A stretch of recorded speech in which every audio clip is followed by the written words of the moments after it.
खबर आजमगढ़ जिले से है, जहां इंडिया गठबंधन की एक समन्वयक बैठक आयोजित हुई, जिसमें कांग्रेस के राष्ट्रीय महासचिव अविनाश पांडे ने शिरकत किया। इस बैठक में कांग्रेस, सपा और आम आदमी पार्टी के कार्यकर्ताओं ने हिस्सा लिया। बैठक को संबोधित करने पहुंचे राष्ट्रीय महासचिव अविनाश पांडे ने मीडिया से बातचीत करते हुए कहा कि देश में इस बार गठबंधन की लहर चल रही है और जैसे जैसे चरण दर चरण चुनाव आगे बढ़ रहा है, वैसे वैसे ये लहर प्रचंड लहर में तब्दील होती जा रही है। उन्होंने भाजपा के उस दावे की जिसमें 4 चरणों में ही 400 सीटें मिलने का दावा किया गया था, उस पर पलटवार करते हुए कहा कि भाजपा के शासन से जनता त्रस्त हो चुकी है।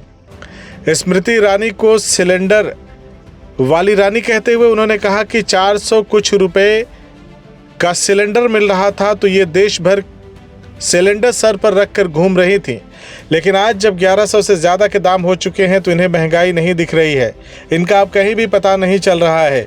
पूरा देश कर्ज के भयंकर दलदल में डूब चुका है, युवा बेरोजगार होकर सड़कों पर घूम रहा है और भाजपा की सरकार अपने उद्योगपति मित्रों को खुश करने में लगी हुई है। अविनाश पांडे ने कहा कि इंडिया गठबंधन की सरकार बनने जा रही है। इसकी बानगी आप इंडिया गठबंधन की जनसभाओं में आ रही भारी भीड़ को देखकर सहज रूप से इसका अंदाजा लगा सकते हैं। उन्होंने कहा कि कांग्रेस का घोषणा पत्र देश के लोगों के लिए न्याय पत्र है, जिसमें देश की माताओं बहनों को 1 लाख रुपए सालाना है तो अग्निवीर योजना की खात्मे की बात कही गई है। वहीं पुरानी पेंशन बहाली और रिक्त पदों पर तत्काल भर्ती की भी बात कही गई है। किसानों का कर्जा माफ और फसलों पर MSP की गारंटी करने की बात कही गई है। नौजवानों के लिए भी बहुत सारी घोषणाएं हुई हैं और इन सभी का असर है कि भाजपा चुनाव हारने जा रही है और इंडिया गठबंधन चुनाव जीतने जा रहा है।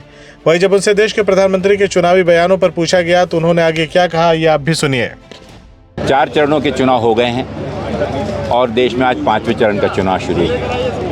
मैं निश्चित रूप से आपसे कह सकता हूं कि इन पिछले 4 चरणों में पहले चरण के बाद दूसरा चरण, दूसरे के बाद तीसरा चरण, चौथा चरण और 5वां चरण, हर चरण के साथ इस देश में गठबंधन के प्रति एक लहर, एक लोगों का रुझान, लोग गठबंधन पर विश्वास रखते हुए भारी बहुमतों से गठबंधन के उम्मीदवारों को चुनकर दे रहे हैं। कल आपने देखा होगा कि जिस कदर फूलपुर में, प्रयागराज में माननीय राहुल जी और अखिलेश यादव जी जब मंच पर आए तो वहाँ का युवा, वहाँ का किसान, वहाँ की महिलाएं जिस प्रकार जोश में आकर, जो मानो पूरे जो इतना बड़ा जो जनसमूह था, जनसमुद्र था, वह पूरा का पूरा जोश में आकर अपना जोश व्यक्त कर रहा था। अपने बदलाव की जो उनने मानसिकता बना रखी है उसे वहाँ पर एक संकल्पित रूप से नारे लगाकर जतला रहा था। देश की जनता अब इस 400 के बहकावे में नहीं आने वाली।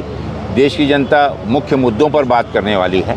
वो जानना चाहती है कि इस देश के बेरोजगारों के लिए आपने क्या किया। जो वादा आपने 2014 में इस देश में 2 करोड़ नौकरियां प्रतिवर्ष देने की बात की थी, तो ये 20 करोड़ नौकरियां कहां पर हैं? देश का बेरोजगारी चरम सीमा पर है। 82% इस देश का युवा पूर्ण रूप से या आंशिक रूप से बेरोजगार है और वो जानना चाहता है कि आपने रोजगार के लिए ऐसे कौन से अवसर प्रदान किए या करने वाले हैं। क्योंकि जितनी भी सरकारी संस्थाएं थीं, जितने भी लोक कल्याण की जितनी भी सरकारी संस्थाएं उम्मीद थीं, आज 30 लाख स्थान रिक्त हैं, वो भरे नहीं जा रहे हैं। नीट की और अन्य जितने भी कॉम्पिटिटिव एग्ज़ाम नौकरी के लिए होती हैं, वह वापस आते हुए वो भी लीक कर दिए जाते हैं ताकि नौकरी ना देना पड़े या दलित, शोषित, मुस्लिम, अल्पसंख्यक समाज नौकरी पे ना लग जाए, स्थायी ना हो जाए। इस देश का किसान जिससे आपने वादा किया था कि उसकी आमदनी दुगनी कर देंगे, वो आज जानना चाहता है कि आमदनी तो दूर, आज 2 समय की रोटी उसके परिवार के लिए दुर्लभ हो गई है। जो महंगाई की बात आप करते थे, जिस महंगाई को लेकर 16 रुपये सिलेंडर में बढ़ता था, जो 450-466 रुपये का हुआ, तो पूरे देश में स्मृति ईरानी जी सिर पर सिलेंडर रख के और सिलेंडर रानी बनकर घूम रही थी। आज वो सिलेंडर की कीमत 1050-1100 रुपये हो गई है। महिलाओं के लिए, मध्यम वर्ग के लिए घर खर्च चलाना दुर्भर हो गया है। तो महंगाई के बारे में मुद्दे पे बात करें, 400 का नारा लेकर अब इस देश की जनता बहकावे में नहीं आने वाली। वो आपका असली रूप समझ चुकी है। जहाँ पर आपने इस देश की संपदा को चुने हुए निजी अपने दोस्तों के, मित्रों के हाथों में बेच दिया, जो वैश्विक स्तर पर अमीरों की गिनती में आ गए, और देश की गरीब जनता और गरीब हो गई। तो यह चुनाव मुद्दों का चुनाव है। यह चुनाव राहुल गांधी जी के नफ़रत के बाज़ार में मोहब्बत की दुकान के संदेश को लेकर ये चुनाव है।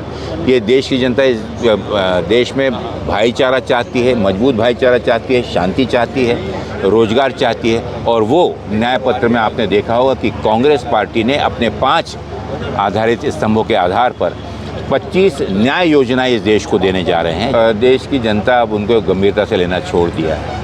जिस तरीक़े का नाटक नौटंकी कर कर देश की जनता को पहले बहकाया करते थे, बहलाया करते थे, अब देश की जनता उनका असली रूप समझ चुकी है। चंदा लेकर धंधा, देश में भ्रष्टाचार को एक सिस्टम में उन्होंने बना लिया, सिस्टमेटिक भ्रष्टाचार, झूठ और सिर्फ झूठ। देश के भाईचारे को और उन मुद्दों को हटाने के लिए सुबह से शाम मंदिर, मस्जिद, गुरुद्वारा, गिरजाघर, एक जाति, बड़ी जाति, छोटी जाति, मंगलसूत्र, ये इस प्रकार की बातें किसी प्रधानमंत्री को शोभा नहीं देती।